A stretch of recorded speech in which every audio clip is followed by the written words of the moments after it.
Okay, good evening, everyone. Thank you for joining us. I think we're going to go ahead and get started in the interest of time. Um, Thank you again for joining this informational community session for the Zero Emission Passenger Rail and Trail Project, also known as the ZEPRT project. My name is Tiffany Mendoza, and I am part of the project team, and I'll be moderating tonight's meeting. This evening, we're here specifically to talk to you about grade crossings, noise impacts, and quiet zones in relation to the project. But first, before we dive into the presentation, I'd like to cover some of the Zoom logistics details. As a reminder, the meeting this evening is being recorded and will be posted on the project website, along with the previous two recordings, which are also available now. This meeting is being hosted in both English and Spanish.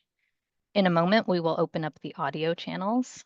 To access the audio channel for these languages, you'll be able to click the interpretation button, which will show up as a globe icon in the Zoom taskbar, as you can see on the screen here. A menu will appear and you can select your preferred language.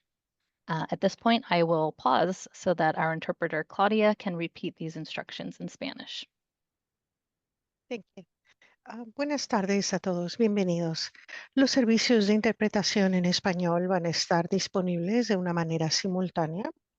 Como ustedes pueden ver en la pantalla, a favor de buscar un símbolo de mundo o globo terráqueo en la parte inferior de su pantalla, ahora que se enciendan los servicios, a favor de hacer un clic y elegir el idioma de español. Inmediatamente pueden disfrutar de esta junta de una manera simultánea. Si están teniendo acceso a esta junta, ya sea por medio de su celular o tableta, pueden localizar 3 puntos, ya sea en la parte superior o inferior de su pantalla a mano derecha. Abajo de ellos van a notar una palabra que dice más o more, a favor de hacer un clic. Y de nuevo se va a lanzar el globo terráqueo, otro clic, y a favor de elegir el idioma de español. Es muy importante terminar este último accesorio para que puedan escuchar la junta inmediatamente de una manera simultánea. Muchas gracias. Estamos a sus órdenes. Thank you, Tiffany. Back to you. Thank you. And we will now launch that interpretation option. So at this time, we invite all participants to select their audio channel. Again, we do encourage everyone to select an audio channel, even if you're joining in English. We ask you to go in there and click that to make sure you're not missing any of the audio.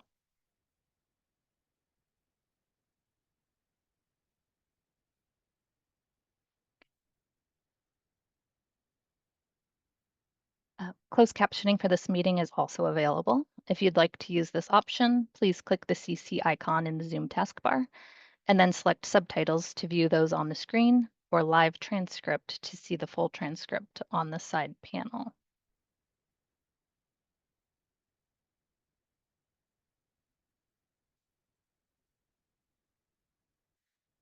And if you need technical support during the meeting, please click on the Q&A button, then describe the issue there and our tech support team will help you. I've also made note of the call-in number on the screen here. If you'd like to take a note of this on how to dial in by phone, if you have any technical difficulties throughout the meeting, you can also dial in to listen. And this meeting format includes a brief presentation followed by a question and answer session. During tonight's presentation, we will be taking questions in the Q&A box. To ask a question, you can press the Q&A button in the taskbar and then type in your question. We do encourage you to enter your questions throughout the presentation, and we will address questions at the end of the presentation. And for those of you who are attending in person in the RTC conference room, you can go ahead and write your questions down on the paper provided, pass those on to RTC staff in the room, and they'll type in and submit your questions for you. Okay, as mentioned tonight, the presentation portion of the meeting will include a project overview, information on grade crossings, quiet zones, and safety measures, as well as information on the environmental review process as it relates to noise impacts. The presentation will be followed by the question and answer session, and our goal for the timing this evening is to try to save approximately the last 20 minutes to respond to questions. And as I mentioned, to reach as many participants as possible, we're offering this meeting tonight both virtually on Zoom as well as in person in the RTC conference room. And with that, I believe I'm going to pass it over to Riley Gerbrandt, the RTC's project manager. That's correct. Thank you, Tiffany. Welcome this evening. As Tiffany mentioned, my name is Riley Gerbrandt. I am the RTC's project manager for the Zero Emission Passenger Rail and Trail project, and I thank you for joining us tonight, or if you're viewing this recording. Appreciate you taking the opportunity and the time to review the recording, and I hope it's educational for all of us. Next slide. As we begin this evening, the first thing we want to do is give an overview of the project. What we'll do is, as mentioned by Tiffany, give an overview of some of the specific items that were already discussed today, and then also have a question and answer period in which we'll be able to take questions from the community and provide live answers to those. If you are able to get in your questions ahead of time before the Q&A session starts, please do so. That way we can start formulating some questions or some answers to those questions. And if we do get a lot of questions, we will be able to take down all of the questions that are received and provide information at a later time if we don't get to all of them. Next slide. So first thing is just to give a brief overview of the Zero Emission Passenger Rail and Trail project.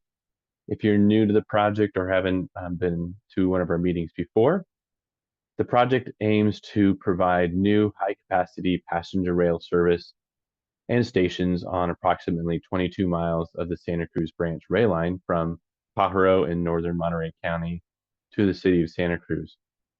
It also proposes to construct 12 new miles of the Coastal Rail Trail, segments 13 through 20 from Rio Del Mar to Pajaro, as well as the Capitola Trestle Reach, which is segment 11 in phase 2.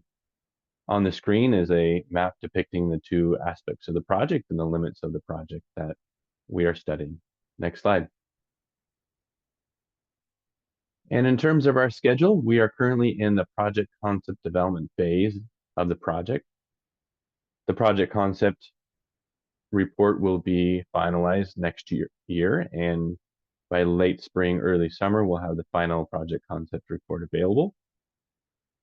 If the project moves forward after that, we'll be moving into the alternatives analysis and environmental screening and preliminary engineering, after which there'll be an opportunity for a project approval after the CEQA and NEPA process, and then the project could then move forward through final design and right away and eventual construction if it moves through all of those tasks. Next slide. And with that, I'm going to turn it over to our HDR consultant team.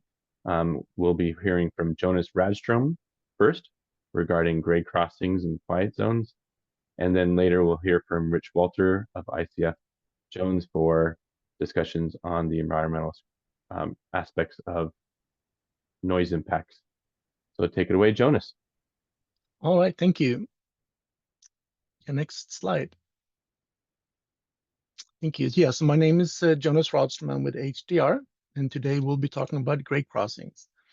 On this project, we have a total of 82 grade crossings, and that includes 47 public grade crossings and 35 private grade crossings. The main difference between a public grade crossing and a private grade crossing is that the train is required to blow the horn on the approach to a public grade crossing, as this is not the case for the private crossings. The actual number we have listed here may actually differ from what's out there, but this is the numbers that's recorded in the Federal Railroad Administration, or FRA's database for grade crossings. And we're only talking about at-grade crossings. We're not talking about overpasses or underpasses. Next slide, please. So as part of the grade crossing design process, each crossing will be evaluated through a field review. This review process is conducted with the railroad authority for the road authority for the crossing, which is the city or the county, the California Public Utility Commission, CPUC, and the railroad. This review is done with the future operation in mind and includes the type of train and the type of train traffic and the frequency. And the assumption is, when this review is done initially, is that the trains will be blowing the horns on the approach to each crossing. Next slide. Yeah, and so one of the options for this project is the potential inclusions of quiet zones. Next slide. So all the trains are required to sound the horn on the approach to each public grade crossing. This alert is done to alert the public and at the grade crossing that there's a train approaching, and this train will continue to blow the horn through a specific sequence until it reaches the crossing.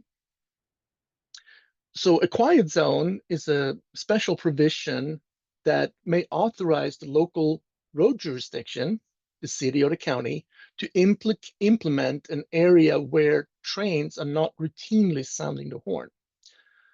And that's what we call a quiet zone. And it's important to point out too that the trains may still blow the horn in the case of an emergency, but they will not routinely sound the horn in a quiet zone. And when you do a quiet zone, you must implement extra safety measures that's essentially a substitute for the train blowing the horn. And these safety measures may include additional gates or road modifications, and we're going to cover those in the next couple of slides. Next slide, please. If these safety measures that we're going to talk about can be applied at the grade crossings within the proposed quiet zone, there's no FRA approval required. It's an automatic qualification. But if for whatever reason you cannot implement them in its full in a full way, then we can do alternative safety measures, and that will require a FRA review and approval, and we're going to cover those as well. Next slide, please. So probably the most common safety measure for a quiet zone is the 4-quadrant gate. What that is, you have gates on all the 4 quadrants of the grade crossing, and the gates are designed and timed so that vehicles cannot be trapped on top of the grade crossing.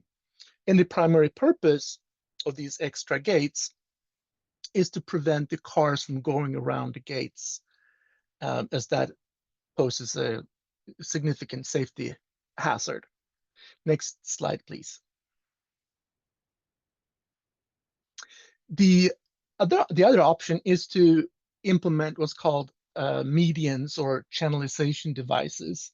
So this is a physical barrier that's placed at the grade crossing, on the approach to the grade crossing. It can be a median, it can be some form of a channelization device. The idea is to prevent the cars from going over and then around the gate. And there's some requirements for how long this median or for how long these channelization devices must go, which is like 100 feet, roughly. Next slide.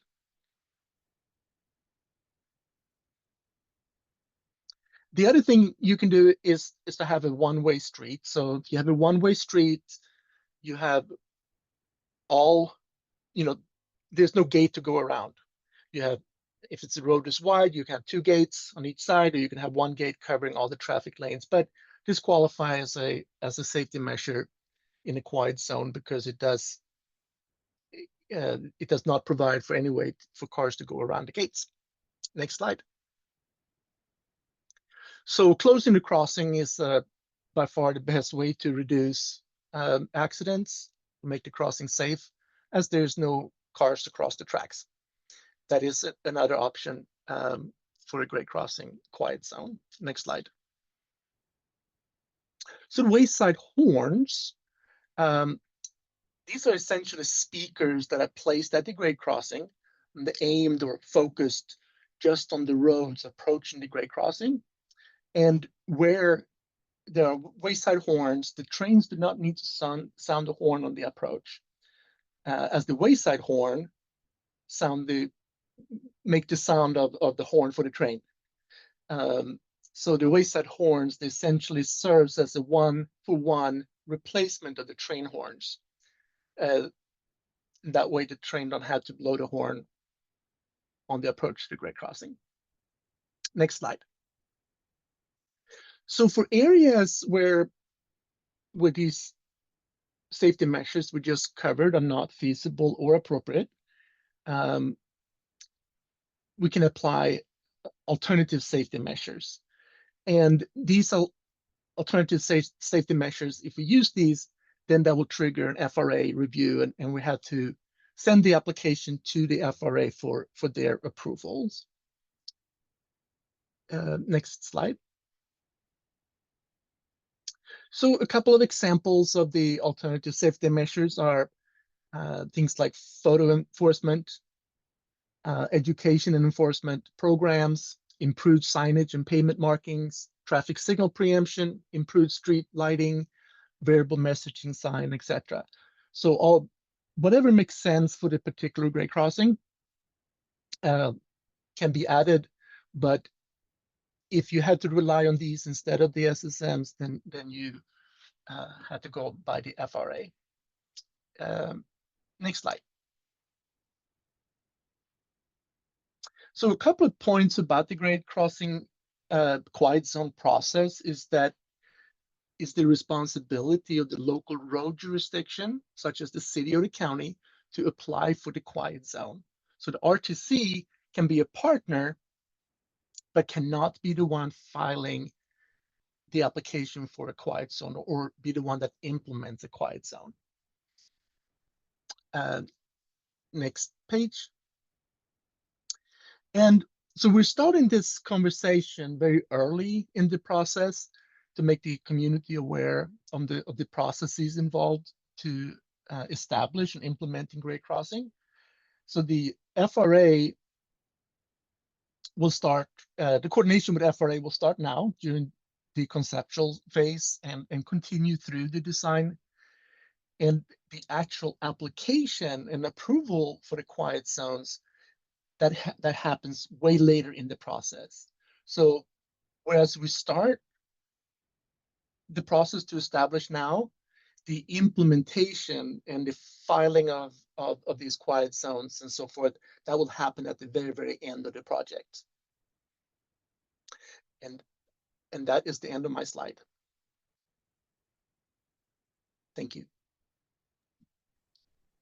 All right. Thank you so much, Jonas.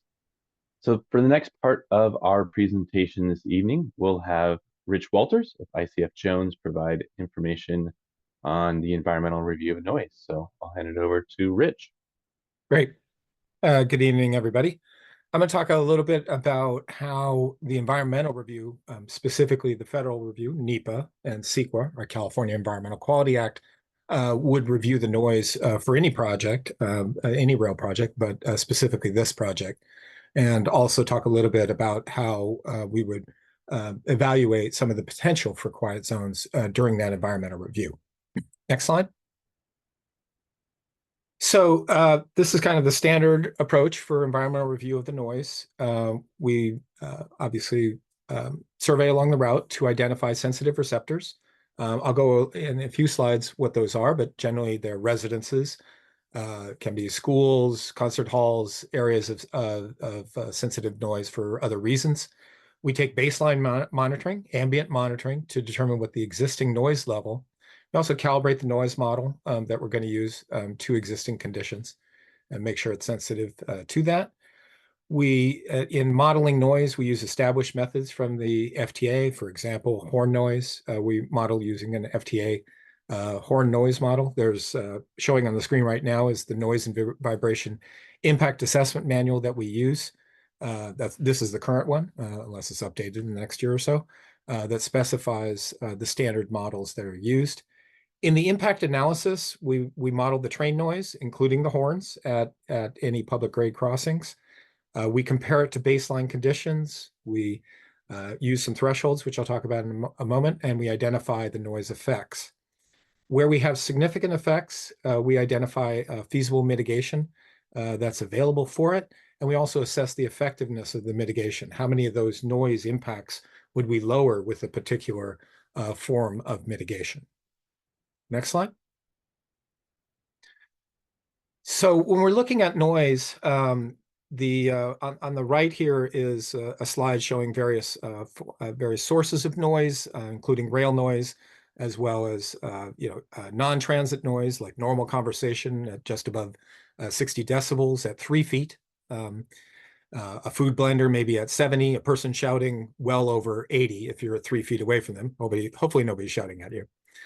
And some other non-transit noises like air conditioners at 50 feet above 60, an air compressor approaching 80 decibels, a diesel truck muffled well into the 80 decibels and over 90 at 50 feet if it's not muffled. Then looking at trains, it really, the actual noise levels that a person would experience are going to be a function of how noisy is it in ambient, other sources of noise that are around, the train length, the train speed, the train frequency. We also measure noise kind of over a 24-hour period, and so frequency becomes an important determination of the overall noise level. The engine type, is it locomotive? Is each car powered itself? Those have different noise characteristics. The wheel noise, we always model that based on the length of the train consist. That's the train put together, and also the condition of the track. Obviously, the horn. We'll model that horn. If it's a standard horn on the train itself, or perhaps wayside horns. The distance is critical because noise does attenuate over distance. It's got a specific character that it does. And as well, intervening structures and topography. Do you have a hill between you and the rail line, or buildings between that? That can also attenuate the noise levels. So while it shows here, for example, a commuter train going 79 miles an hour as approaching nearly just a little bit under 90 decibels at 100 feet away, that's probably faster than this train is going to go in nearly all areas, and likely much slower in neighborhoods that it will be going into because the track is quite winding. That would be more of if you've experienced Caltrain, going from Gilroy to San Francisco, it has a number of straightaway areas that it does approach 79 miles an hour. So we would expect a lot lower levels than that. We have not modeled the vehicles that would be used on this route yet. That will be done during the environmental review. You can also see noise for a freight train going at 50 miles an hour. Freight trains are often heavier.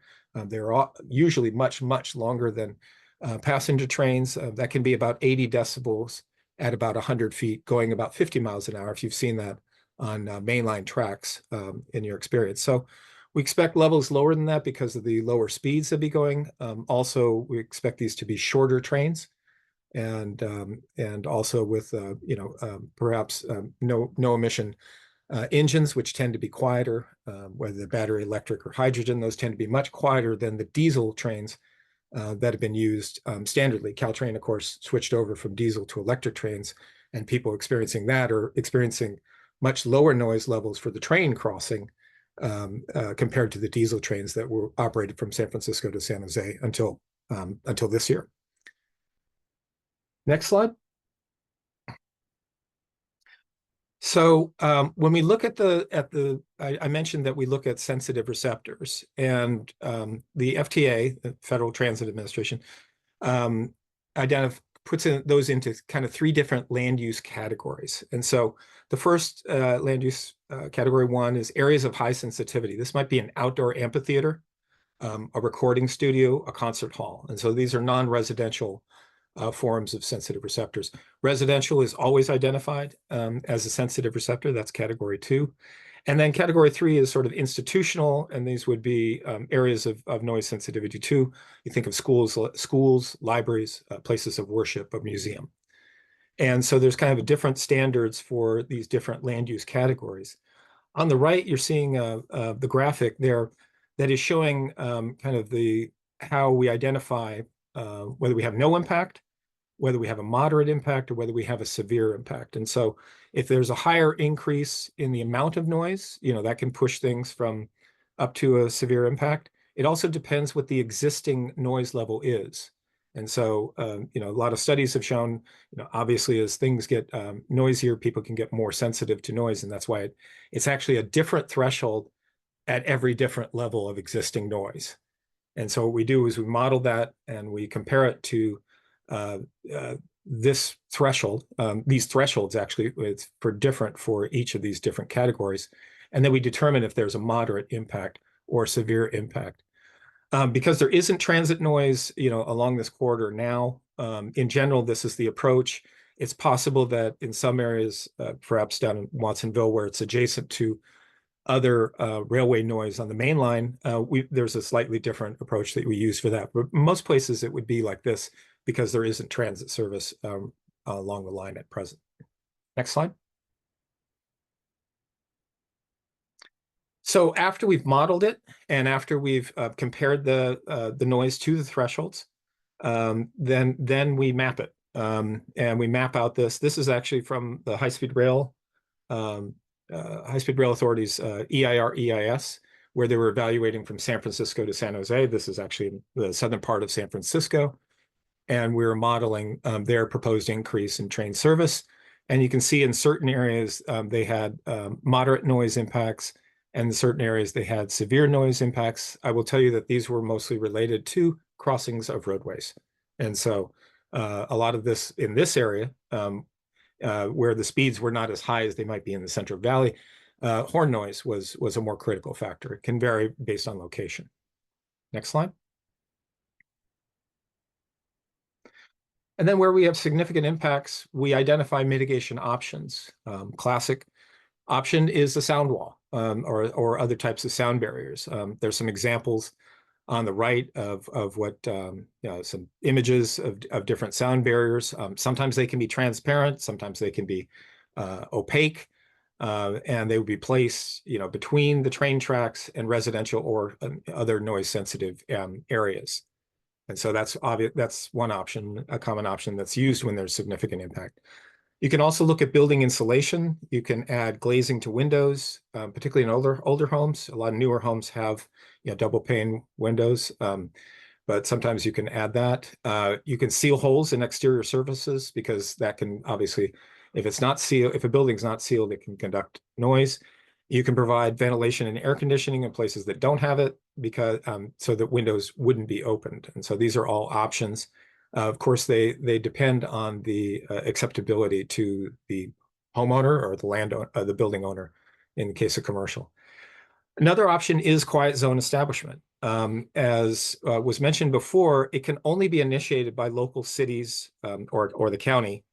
Only they can actually adopt a quiet zone. A rail agency cannot adopt one and cannot require a local city to adopt a quiet zone. So, but we do model this in environmental review to present that information to the local community to consider it. Sometimes there are adverse effects of sound walls. You can think of some aesthetic effects that people can be sensitive to. So there's sometimes some trade-offs. And so we will model a quiet zone and show what is the effect on the noise? How well does that work? How well does the sound wall option work? And we present that information in the environmental review document so that everybody can review it. And that can be information that a city can then use and say, okay, where are we getting noise impacts in our community? Is it worth it to go through and get a quiet zone? Is that something that we're comfortable with or not? And they can do that. So usually in the environmental review, we model it. We don't make an assumption that a city will adopt it unless the city is already going through it and says they will. But otherwise, we will leave it as a potential mitigation. Rail owners and operators, again, can't establish that. Only the local jurisdiction applying to FRA. So I think now it's my last slide. Is it over to you, Riley? That it is. Great. All right. Thank you very much, Rich.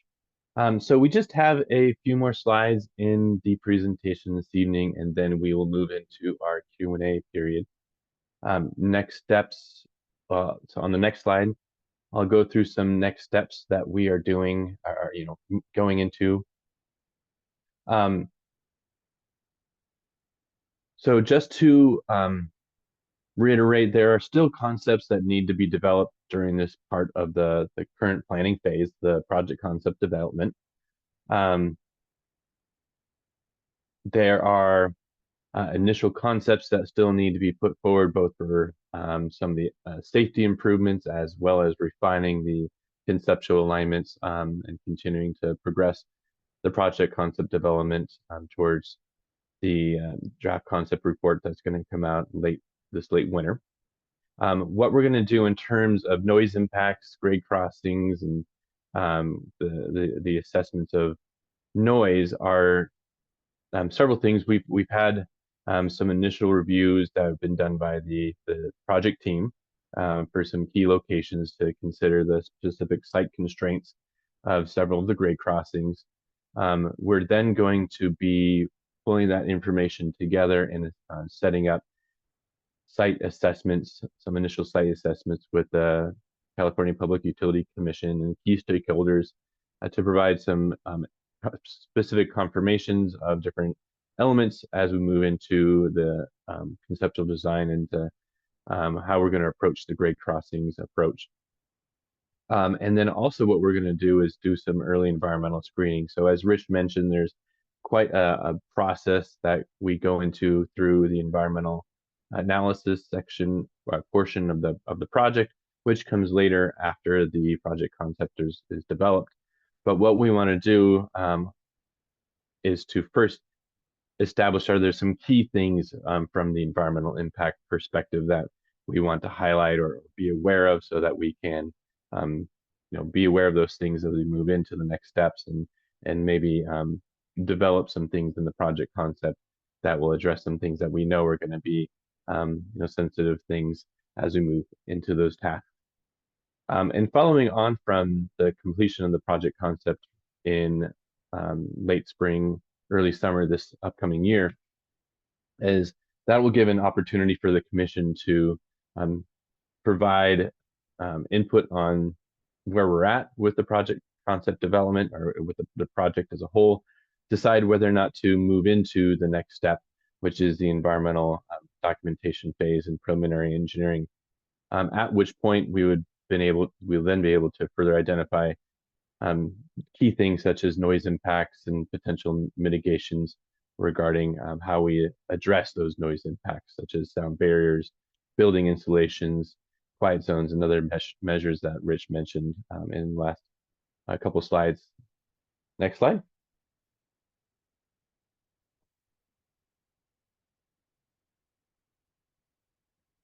And just to let everybody know, there's still time to participate in our Milestone 3 public engagement process. We have our virtual online open house available 24/7 through December 20th. That's the end of this week.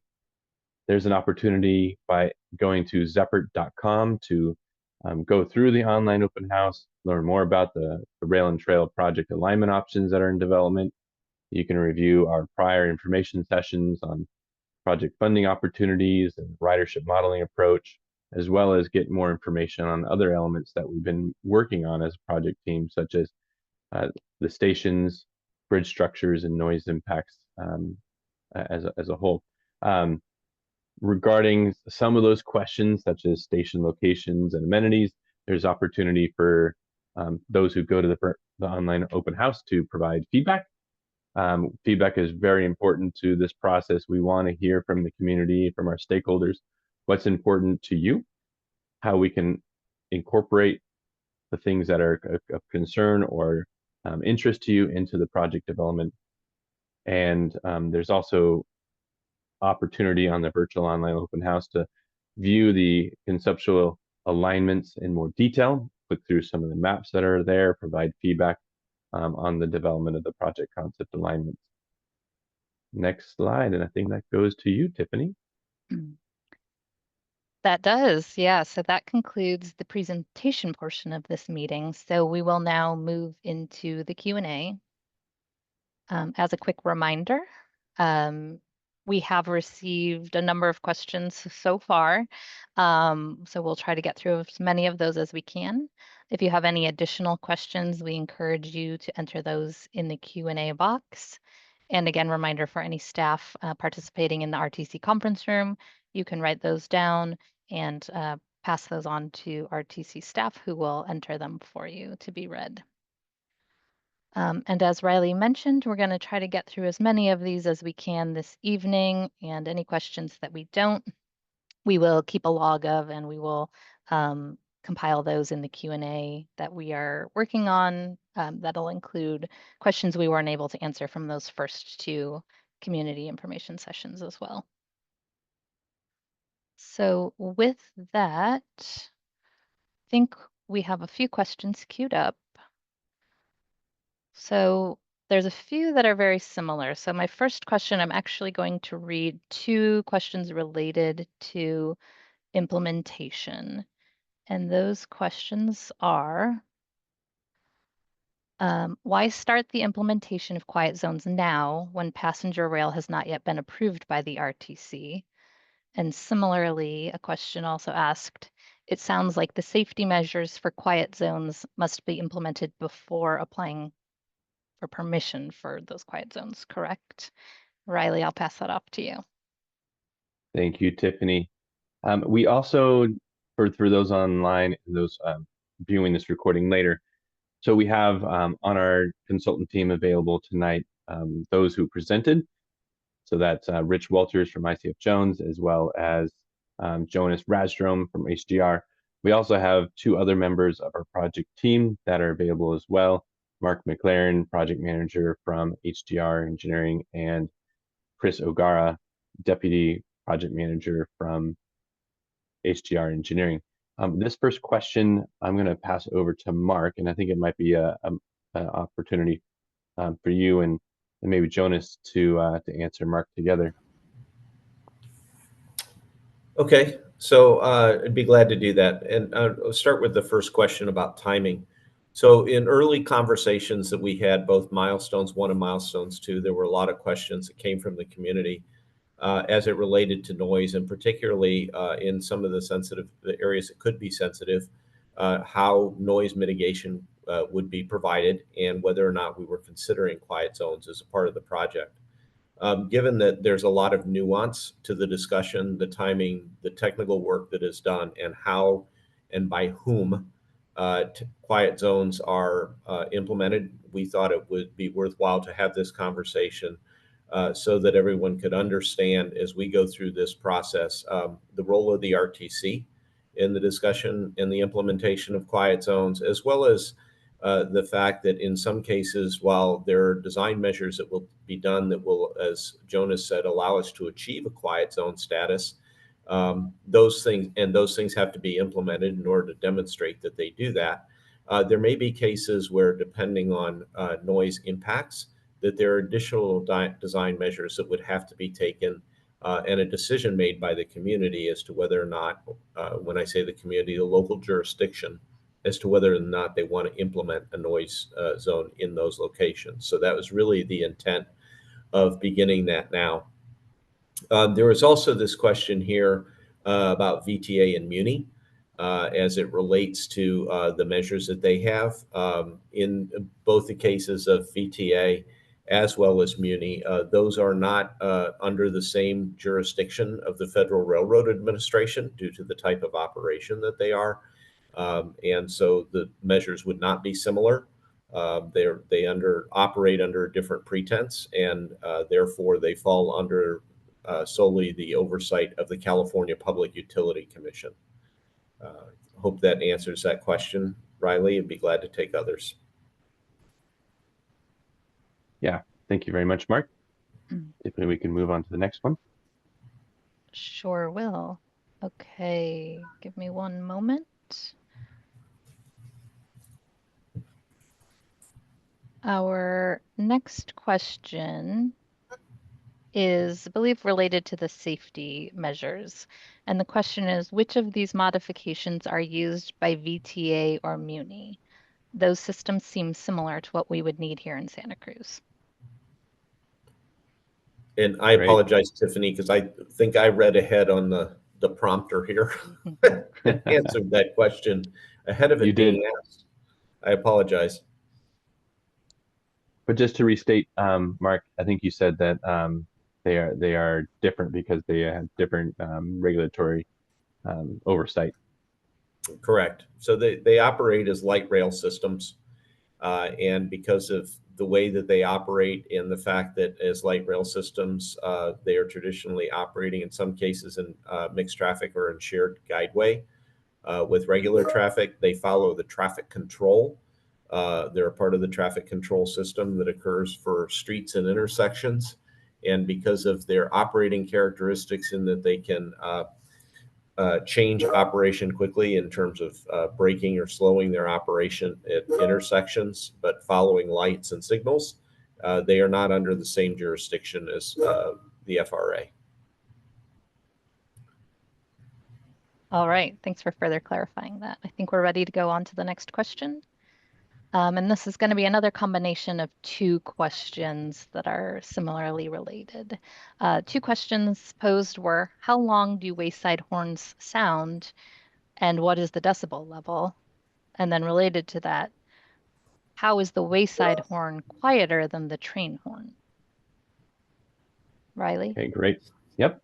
So Jonas, are you able to answer this question? I can. Rich wants to answer it. Go ahead, Yeah. Rich. Yeah, the FRA requires that the train horns have to be a minimum of 96 decibels and a maximum of 110 decibels. It does range a little bit, but it's often over 100 decibels for a train horn.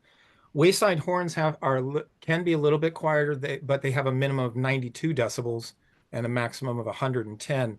The main advantage of a wayside horn is the horn is lower, and it's on the side, and it's lower, and it's also right at the crossing itself. And so that will affect certainly the residences or receptors that are right close to the crossing. But the train horn, because it's sounding on the approach to it, it's a much wider area of exposure. And it's usually the train horn is also much higher. So it broadcasts the noise over a much larger area. So the noise that's experienced by most people at a crossing would be much less, sometimes up to 10 decibels less. But there will be still some people who are right near the wayside horn, obviously would still be affected. Great. Thank you so much, Rich. All right, and is there anything, Riley, you would like to add to that? Nope, Rich got it covered. Okay. Great. I think then our next question, I'm going to also, and I've been reading these quickly, but I think there's two more that we can combine here. So we have a question that asks, who is liable for any accidents in a quiet zone? And then similarly to that question, another question was asked, do local jurisdictions assume quiet zone liability for accidents and deaths from train-related accidents? All right. Mark, I think I'm going to pitch this one to you. So what can we answer about that? So the liability in this situation is a liability that falls to the local jurisdiction that has made the request to have the quiet zone put in place. Part of the intent of the quiet zone program is to relieve the liability of the railroad as it relates to what would be expected or required of an operator going through an intersection and the reason that they blow the horn. But that ultimately that liability falls back to the local jurisdiction. How the local jurisdiction chooses to do that in an area can vary. In some communities, it's done through blanket liability or protection within the city. There are other communities that have found different ways to partner in terms of how they ensure and provide for the protection, the legal protection for incidents that might occur at those intersections. And Rich or Jonas, I don't know if you, either one of you would have specific examples you might want to reference. to add to that? No, I think that's accurate, that it is local authority responsibility. It is a case-by-case determination depending on an incident. You can take into account, what is operating, are the safety measures in place, is there fair warning, the driver or bicyclist or pedestrian, what was their behavior? All those things are taken into account, and many others, when determining actual liability. But yes, in general, the establishment of the quiet zone is an act of the local government. Yeah, and Jonas made the point earlier, and I will remind everyone that regardless of whether or not there is a quiet zone in place, the engineer of the train has a responsibility, should they feel that there's someone who is at risk in an intersection, regardless of whether or not it is a quiet zone, has the responsibility to blow the horn for the protection of that person. Yep. That is a responsibility that does not go away. Great. Thank you both. Yeah, thank you. I will read the next question. And I have two queued up, I think, that are probably rich questions, although Riley, I'll point them to you first. But the first question is a resident saying, we live half a mile from the right of way and we could hear the freight train horns all along the right of way from 17th Avenue to the boardwalk constantly, day and night. Does this not count as noise impacts? Yeah, so there's a difference between hearing the noise and what is standardly called an impact, using thresholds. And so it really depends on the noise level compared to the existing noise level. So when you can hear a train at great distance, and half a mile is fairly far, it is usually not considered an impact, because the sound level, while you can hear it, you can hear things that are at much lower levels than what I was showing on the screen. And we usually would not be, because the noise does attenuate below the standards that are usually used for noise levels. Whether those are local cities usually have noise ordinance and everything, and things over half a mile usually attenuate to that distance. It's more within that first, several hundred feet, particularly the people who are within 100 feet, where you're much more likely to get those potential for significant effects. And so you'll hear it, to be sure, and that does change the ambiance to some extent, but it rarely at that distance would it be considered a significant impact. Thanks, Rich. Thank you, Rich. I'd want to model it first, of course.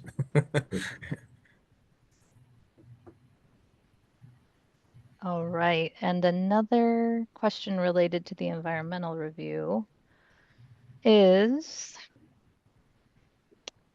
are you evaluating vibration near homes as part of the EIR? Yes. Tonight's presentation was really focused on noise, specifically, which tends to become, in my experience, it comes up more as an impact than vibration. But we will be doing a full assessment of vibration. It has a similar approach that I described for that, and it is also influenced by the distance to it and the weight of the trains in particular. And also it depends on the earth, the soil that's in there, whether it's more susceptible to vibration or not. But we would do a full assessment of vibration as well in the environmental review.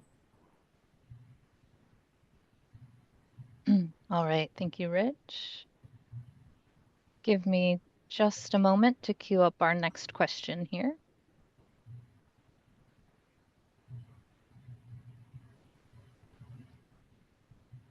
Okay, Riley, I think there's one or two questions in here on a similar topic as well. And maybe you can help fill in if I can't easily locate the second one. But I'm looking at the question asking, have you looked at the noise and vibration study that was completed in 2005? Yes. So yes, we have looked at, I think you're referring maybe back to the question number 1 might be on our tracker. You know, Thank you, Riley. That is the other part. I'll read that one as well. Yeah. I was looking at question number 13, if you want to reference that Yep. one as well, but for everyone else's benefit. The two questions, I knew there was a second one there. The second question is, has RTC considered a quiet zone? Sorry, let me restate that. Noting the RTC had considered a quiet zone application in 2005 as part of a proposed recreational rail project, and even met on site with the FRA representatives.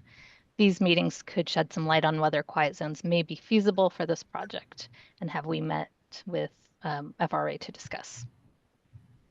Perfect. Yep, I can take that one.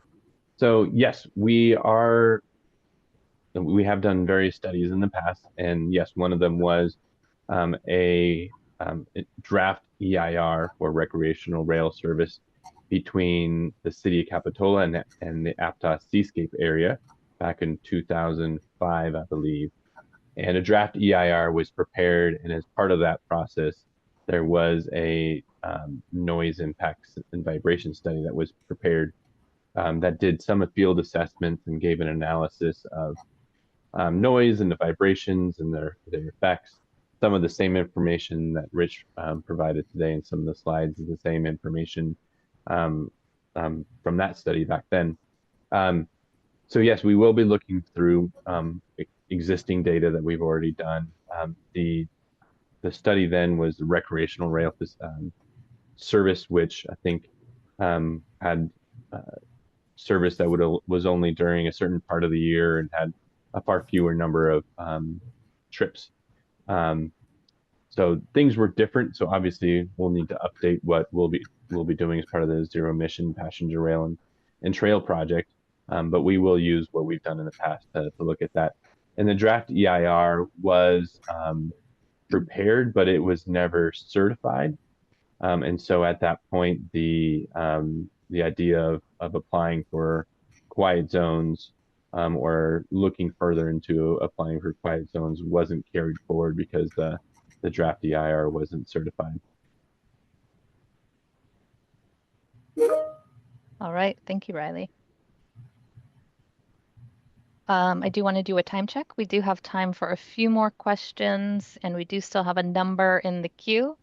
So we will continue working through these. We'll just save a few minutes at the end to close out the last couple of slides. So Riley, I think we have one or two questions in the queue related to cost. Mm-hmm. So I think the first one I will ask is, what is the cost of implementing the safety measures required for a quiet zone, and who pays for those? So the first one costs, at this point, we don't have that information available yet. So the first steps are going to be putting together, what are our conceptual design concepts for addressing grade crossings, and how do we address kind of the physical aspects of what would be required for the grade crossings. Later, when we get through the environmental analysis and discuss impacts that are part of the project and ways of mitigating some of those impacts, then we'll incorporate more additional information as we develop what some of those mitigations might be. And in terms of cost, that is also something, who pays for the cost. That's something that we don't know yet. Ultimately, as we've discussed during this presentation, the application for a quiet zone is something that the local jurisdiction would do. And ultimately with the RTC, at that point, the RTC and the local jurisdictions would have a conversation about how we would potentially move forward with the quiet zone. All right. Thank you, Riley. The next question, also related to cost, asks, can you describe what an FRA quiet zone calculator is and whether it can be used to determine the risk index for the proposed quiet zone corridor? If so, at what point in the planning process could this occur? Riley, I'll let you start that one as well. Yep. Mark or Rich, do you guys have information to share on this one? The calculator, I have not used it, but I believe that it allows you access to the FRA safety data. So that's part of the review. Mark, do you have more? I do not know the answer to that, Riley. If Jonas is still online, if you might be able to answer. I might be able to. So the FRA's quiet zone calculator is what you end up using if you cannot use the standard safety measures. And it is a fairly complex calculations where you're trying to calculate the risk index. But this is something that you do along with your application to the FRA. So this process officially starts way later in the process. So right when you're ready to file for your quiet zone application, that would have to go to the FRA. Then that's when you use the quiet zone calculator, and that will be part of the package that you send to the FRA.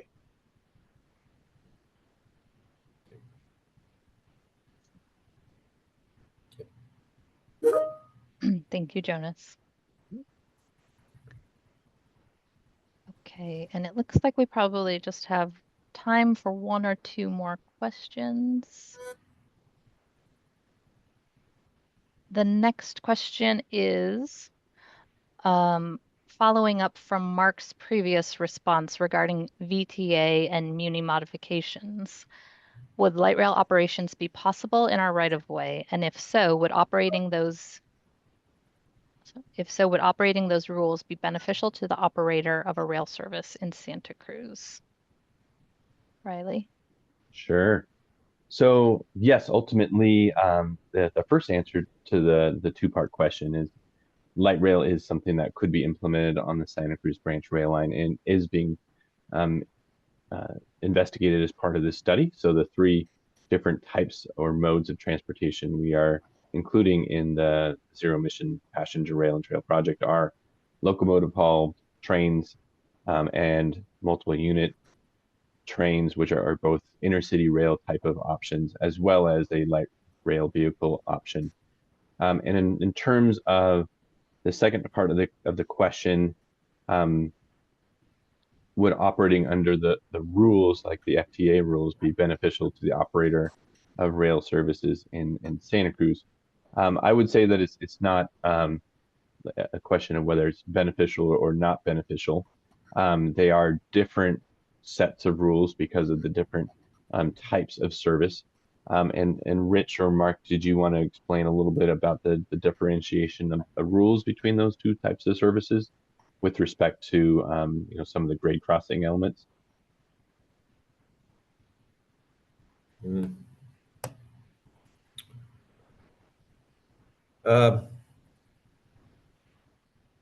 I don't know, Rich, if there's something you'd like to offer as a part of this, I'd be open to that one. There's a lot of nuance that goes into this conversation, Riley, and at the end of the day, a part of the rules are not just by the definition of the type of service. They're also based on how the type of service that's being implemented differs from what the existing condition is, in terms of how the corridor and crossings and other parts of the system are being used. So part of that's an iterative process as well, as it relates to how we ultimately define the service in terms of what's going to be applicable in that conversation. There's a lot of nuance to that discussion as well. Thank you, Mark. I think we'll pass it back to you, Tiffany, if there's time for one last. It is 7 p.m., but I will, with Riley's prompt with your question, I will wrap it up with one last question I see in here.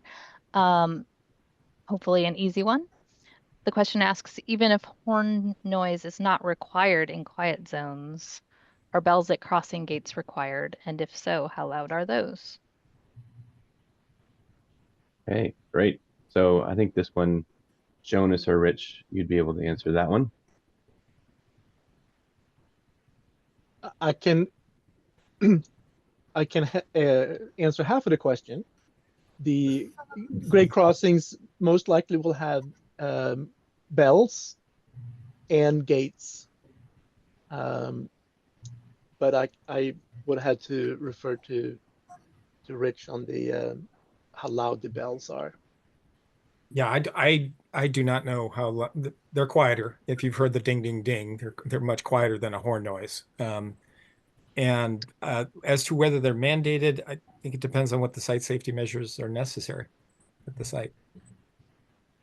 Yeah, I think when it comes down to, and just an overarching answer for a lot of the questions that came through today that we didn't have time for, a lot of the safety measures that we would employ at grade crossings and a lot of the grade crossing designs are things that are very nuanced and site specific, specific not only to the layout of the grade crossing and the geometry of the different the roads and the train that come into the same area, but also kind of the characteristics of the type of service and how frequent things are, the site distances that might be available, and then existing measures that are in place, or it's kind of the environmental surroundings as well.